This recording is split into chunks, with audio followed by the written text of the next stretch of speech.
Peace, peace, my peaceful people. Welcome to Into the I Ching. We're going to do Hexagram 11 today. Alright, this is the Hexagram of peace. Tai, peace. Alright. First let me say thank you for watching the video. Thank you for being here, checking it out. A little education, you know what I'm saying, for those who are into the I Ching. Right? These are a transcripted series of lectures by Nefer, who is a very high-level scholar of the I Ching, priest of the I Ching, as a matter of fact, who has taught a lot of people how to gain insight using this powerful language of God. Alright? So thank you for liking the video, subscribing, and leaving a comment if you should be so inspired to do. So, alright. So, with that said, let's get busy. Alright. Here we go. Alright. When you get the 11th hexagram, you are being told that you need peace and harmony.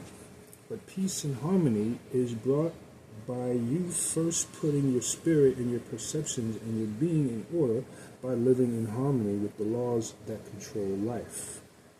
That is beautiful. Check it out.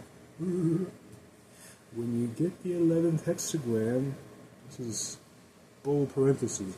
Bold highlight. Okay. When you get the 11th hexagram, you are being told that you need peace and harmony. Peace and harmony is brought about by you first putting your spirit and your perceptions and your being in order by living in harmony with the laws that control life. This 11th hexagram is heavy. It illustrates once again that each hexagram that you receive is not just simply a statement of where you are or where you are wrong, where you right or where you wrong, where you are right or where you are wrong. Y'all get it. Each hexagram is really a great spiritual challenge to you. This is why this thing is a tool. We say the I Ching, divination period, if used the right way, is a teacher, right? Ask the right questions, ask on your progress, ask on your conduct, things like that, then you have a spiritual teacher. You have something that is guiding you in how to fix yourself. And as well, when you ask what must be done to achieve success over here, or how must I address this situation over here, you are being shown instructions on how to use your spirit for the optimum outcome. Right? So this is a teacher here. If you use it right, you do the right thing by it. All right. Okay.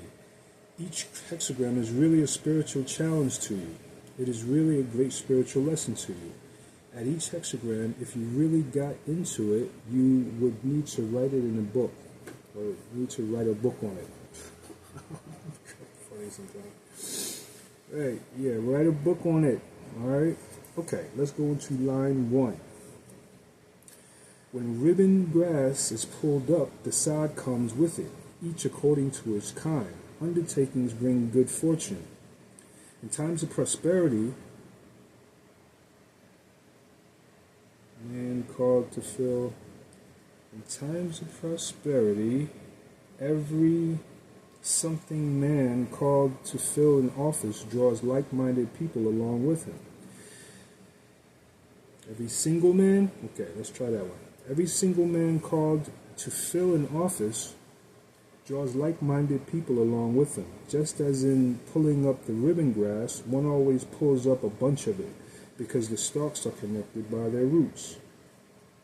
In such times, when it is possible to extend influence widely, the mind of an able man, that's what it was, is set upon going out into life and accomplishing something. In such times, when it is possible to extend influence widely, the mind of an able man is set upon going into life to accomplish something. Okay, or and accomplishing something. I'll do it. Funny how I add syllables sometimes. Alright. SUS. Here, Wilhelm is not so clear. The image is very clear. When you pull up ribbon grass, they are together by the roots. So it speaks about those things that are rooted together, those things that belong together by the roots. It speaks about associations, deep associations between people. Chu and Chirel are a little more lucid on that point. Astrology of the I Ching, line 1, which is also Chu and Chirel, so get it. Progressive leadership is indicated, whereby the leader draws others, well-rounded and of like mind, along with him into public matters. SUS. Here, people of like mind are like grass, who are united through their roots. But we are speaking about through a leader. That is the key that Wilhelm does not make clear. Back to the text. Such persons will all have the instinct to advance and will find themselves naturally drawn to the leader. This cooperative effort of minds and bodies is bound to be productive, and since the time is right, the results will be successful. The leaders are very capable, but they must recognize that they shoulder grave responsibilities which cannot be shed. SUS. The scenario is that of an able leader who draws people of like mind together. This is an image of yin and yang working harmoniously together. That's one example of it. So if you get this line, the Oracles is saying to you to make sure that whatever you are doing, or whoever you are doing it with, that you are of like minds. It could be that you are not. You could be asking about a business enterprise, and then you find that I've got some money, and you've got some money, but you really don't want all the final results from our venture. I want to take my profits and go to Africa to set up a village there, and he wants to take the profits and stay in America and set up a village here. So the Oracle is saying, don't do it because you are not of like mind. Even though you do want to do, or to go into business together to make money, but you want different things with the money. The Oracle is saying to you, make sure that there is leadership who can straighten the minds of the people here. But line 1 speaks of people who are of like mind, or need to be of like mind for that project to work. Okay, people who are like-minded, going into something together, right? Going with people who are like-minded, that's line 1. Line 2, Wilhelm. Bearing with the uncultured in gentleness, fording the river with resolution, not neglecting what is distant, not regarding one's companions. Thus, one may manage to walk in the middle. Walk in the middle, right? Let's run it back, right? Bearing with the uncultured in gentleness, fording the river with resolution, not neglecting what is distant, not regarding one's companions. Thus, one may manage to walk in the middle. And so, we're talking about being at peace, right? When you're at peace, sometimes you have to deal with people who are not at peace within themselves. So, they are represented here in this statement as the uncultured, right? So, it's necessary to, if you're trying to stay at peace or even influence others into this peaceful disposition, to stay at peace, to use peace as your paddle as you forge through the river. You know what I'm saying?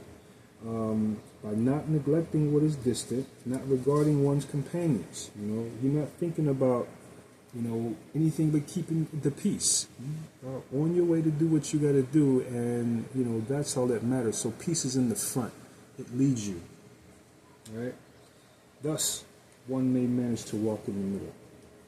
Good stuff, right? Second says, there are things that are easy to understand here, and some things that are not so easy to understand. Bearing with the uncultured in gentleness, and the whole next statement is, or the whole next line is cut out.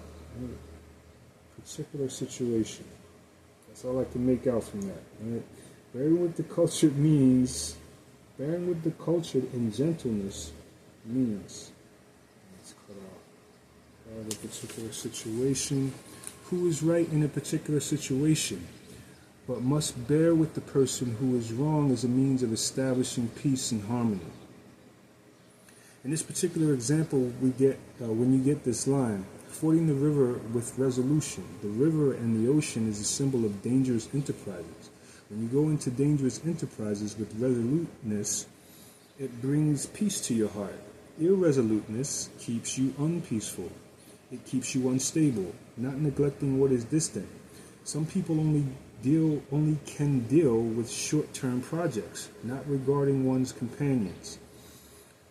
This is a little more difficult to comprehend.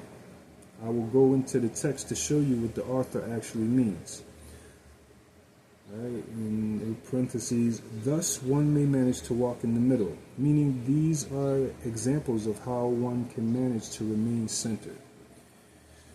All right, back to the text. In times of prosperity, it is important, above all, to possess marbles in the mouth. In times of prosperity, it is important, above all, to possess enough greatness of soul to bear with imperfect people. SUS. That is the greatness of soul. That greatness of soul is walking in the middle, which is Meneb. Right? Meneb ultimately is the ability to control oneself when, triggered. You know what I mean? Going through a trigger, controlled, not responding in a triggered way. Okay, back to the text. For in the hands of a great master, no material is unproductive. He can find use for everything. But this generosity is by no means laxity or weakness.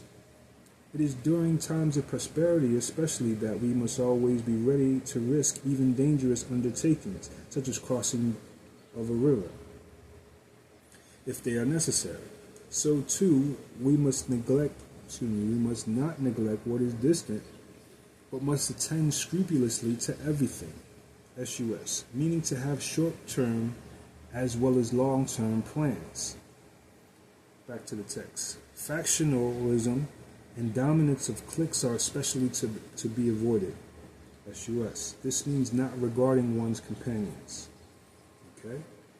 So not regarding one's companions is about not allowing factionalism or cliquishness to dominate things. Okay. Text. Even if people of like mind come forward together, they ought not to form a faction by holding together for mutual advantage. Instead, each man should do his duty. SUS. So in line 2, even though people are of like mind or are together, right?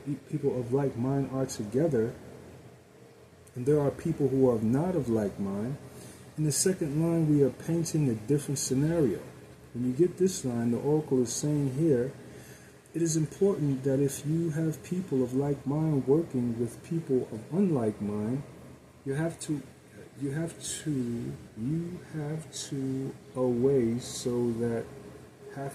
in a way that people are rewarded according to them doing their duty. Okay? Alright? So you got people of like mind, you got people who are not of like mind. So then you record those who are, attending to the duties, right? Whereas, the others get to see this, and maybe some will be inspired by that, and but ultimately, okay. So this guy wants everything that I want, but this guy over here only wants a few things. But I must reward both of them according to the work they do. Not because I want us to go all the way together, because we will never get the project done. Okay? Back to the text. There are 4 ways in which one can overcome the hidden danger of gradually snacking that always lurks in the time of peace. And that is how one finds the middle way for action. Okay, these are the 4 ways, back. These are the 4 ways in which one can overcome the hidden dangers of a gradually snack. Goodness gracious, what is up? These are the 4 ways in which one can overcome the hidden danger of a gradual slackening that always lurks at any time of peace. And in that is how one finds the middle way for action. Those 4 ways are what we have said earlier: bearing with the uncultured in gentleness, fording the river with resolution, not neglecting what is distant, and not regarding one's companions. Alright, so the 4 ways to not be overcome by the hidden dangers of gradual slackening, okay, is bearing with the uncultured in gentleness, fording the river with resolution, not neglecting what is distant, and not regarding one's companions. Alright, line 3. No plane not followed by a slope, no going out followed by a return. He who remains persevering in danger is without blame. Do not complain about this truth. Enjoy the good fortune you still possess. SUS. In everybody's life there are ups and downs. That is the result of the law of time at work. Nobody sustains straightforward prosperity, energy, or whatever. Everything moves up and moves down, or moves down. There is a book called A Roadmap of Time where the author shows how history has moved cyclically following a 125-year weather pattern. When the weather is hot and dry, history tends to come out in a certain way. When it is hot and moist, or cold and dry, or cold and moist, history reacts in predictable ways. There are other books that show that many things move in predictable cycles. No matter what kind of energy and effort you put into it, the price of steel will rise and fall independently of effort and energy. It is based on the law of cycles, or the law and cycles. When the price of steel goes down on the low part of the cycle, if you put all the money you want into it, it will not rise. It will keep plummeting and plummeting. When its cycle comes up, it will rise on its own. Everything is subject to the laws of cycles. This is one of the greatest insights into the I Ching. It is showing you that one of the causes of disharmony in life is that people not knowing this law of life creates disharmony for themselves. In many ways, by not preparing themselves for the descent of force. When you are up, you should know that prosperity will not last forever. There are times when you seem to be in spiritual control of yourself and you pat yourself. You say, I'm doing good with my emotions now. But all that is happening to you, all that is happening is that you were in a high part of the cycle. Then when the energy begins to go down, you're on a roller coaster. So the thing in life is to understand these laws and prepare yourself so that when the energy goes down, you don't fall too low. That is the secret in life. Things must go down. But how low? What is bottom? Some people's bottoms are higher than some people's tops. Alright? You must have your ups and downs. This is the law. The question is how high is your high and how low is your lows. Basically, there are two things. Don't complain about the fact that things must go up and down. The other thing is to prepare yourself for when things go down. The other point I want to make clear to you is that the oracles says enjoy the good fortune you still possess, because there are some people who are afraid. They have experienced this transitoriness of life and they are afraid to enjoy. They say, why should I enjoy now when tomorrow I'm not going to have? Remember, we said in the 58th hexagram that true joy is found within. Do not hold your enjoyment of life ransom to what is happening outside of your life. Why should I let my enjoyment of life be dependent on somebody I have no control over, or something that I don't have any control of? So I let my joy depend on my will. I can control that. And through my will, I can control my spirit. So that is what my joy and enjoyment of life depends on.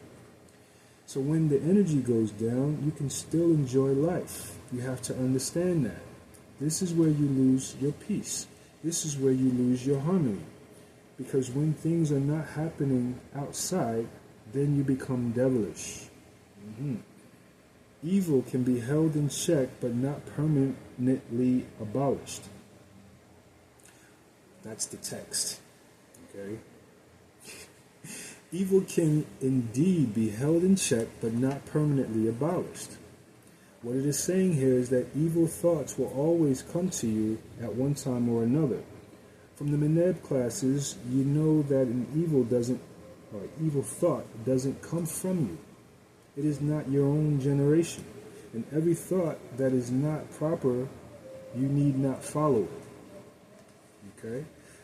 Speaking about the fact that, sometimes you're motivated into things, doing things that are, or by thoughts that are not your own, right? It's a matter of picking up on things and saying, yeah, that's how I feel, right? Rather than just watching the thought go by and allowing it to go by on its own without getting involved in the thoughts. You know what I mean? If not educated properly, then we think all the thoughts we have are us thinking. And, we get caught up in them, not knowing that we have the choice to follow the thought or not. Right? That's the answer to, some of the evil people in the background sending juju this and juju that. I don't have to follow those thoughts. I can just watch those thoughts happen, right? People underestimate where you are, and they think that, you're susceptible to anything. But if you're at peace, you can get past anything, everything. You can get past it. You know what I mean? Like he was saying, there are cycles where the energy is up and energies are down. But if inherently you have latched hold to peace, you'll do the right thing for when the cycle goes down, right? In preparation, you'll prepare properly. You know what I mean? So the thing can go down, but you won't go down, right? And then the cycle comes back up. You know what I'm saying? Okay, line 4. He flutters down, not boasting of his wealth, together with his neighbor, guileless and sincere. In times of mutual confidence, people of high rank come into close contact with the lowly, quite simply and without boasting of their wealth. This is not due to the force of circumstances, but corresponds with their inmost sentiment. SUS. Here again we are talking about an image of peace and harmony. How can the high come into contact with the low and work harmoniously?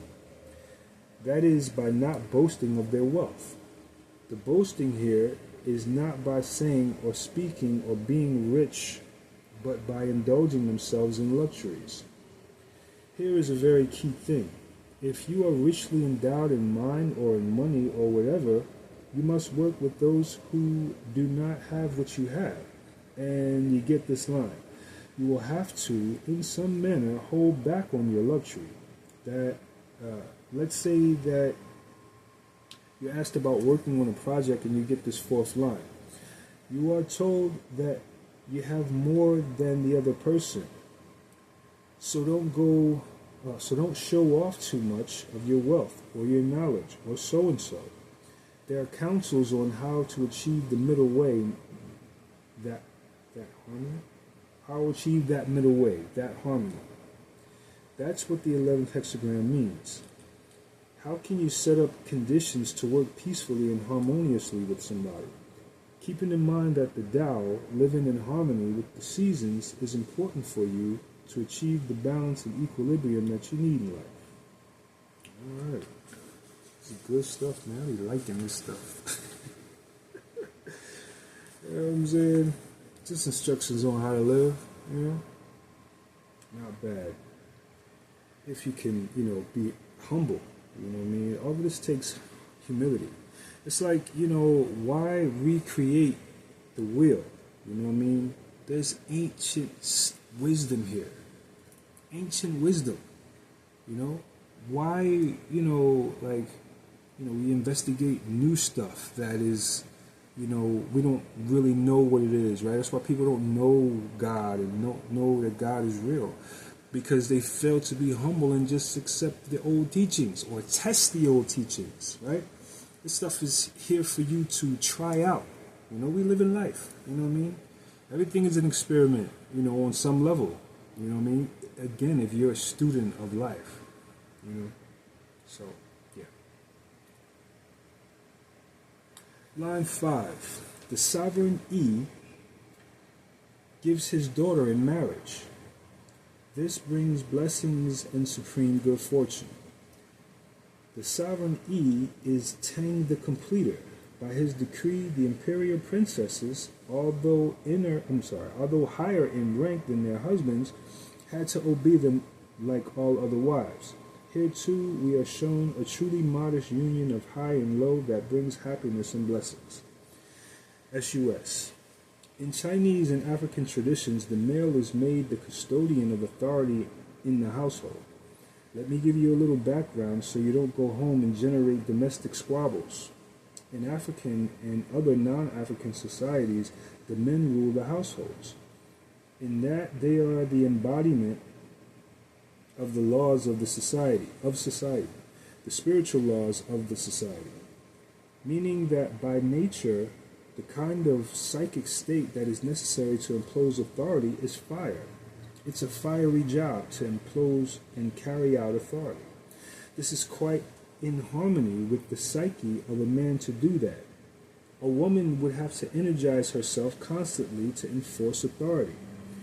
If you have a couple of teenage kids, you know what I'm talking about. It is not that the man is as the head of the family and he has the ashay to impose his own personal will. No, he has the ashay to protect the spiritual laws of society in that sense. Just imagine if the woman was made the custodian and the guy says, I'm not going to do that. How can she make him? 14-year-old says, no, I'm not going to do it, to the mother. How can she make him? But we are talking about laws of society. So you have this law set up. What happens, though, when the imperial princess marries somebody who is not royalty? Is she now the head of the household? The decree is no. What this is saying here is that you might be by some decree or some situation higher in rank. Run it back. Is she now the head of the household? The decree is no. What this is saying here is that you might be by some decree or some situation higher in rank than somebody else. But in the 11th hexagram, 5th line stress, you are being told that you must yield to somebody else's authority. Regardless of your rank, you have to submit to the person who is now in authority. That is the means and the way, again, of preserving peace. So the oracle also makes allowances for those kind of reversals of roles. Okay. That is strong stuff to consider out here in these streets. Alright? 6th line. The wall falls back into the moat. Use no army now. Make your commands known within your own town. Perseverance brings humiliation. The change alluded to in the middle of the hexagram has begun to take place. The wall of the town sinks back. Not the moat from which it was dug. Back into. Okay, it's a typo. Not. The wall of the moat sinks back into the moat from which it was dug. The hour of doom is at hand. When matters have come to this pass, we should not submit to fate and not try to stave it off by violent resistance. SUS. What is it that we're speaking about? The 3rd line was no plain not followed by slope, etc. Prosperity will be followed by decline. When you get this top line, the 11th hexagram, you are being told, do not use force or any means to stop or decay whatever is happening around you, because you are in the low part of the cycle. That is all that is being said. Okay? Let's run that back. That's very key, right? When you get this top line in 11th hexagram, you are being told do not use force or any means to stop the decay or whatever is happening around you, because you're in a low part of the cycle. That's all that is being said. If the question is about an illness, let's say that you are fatigued.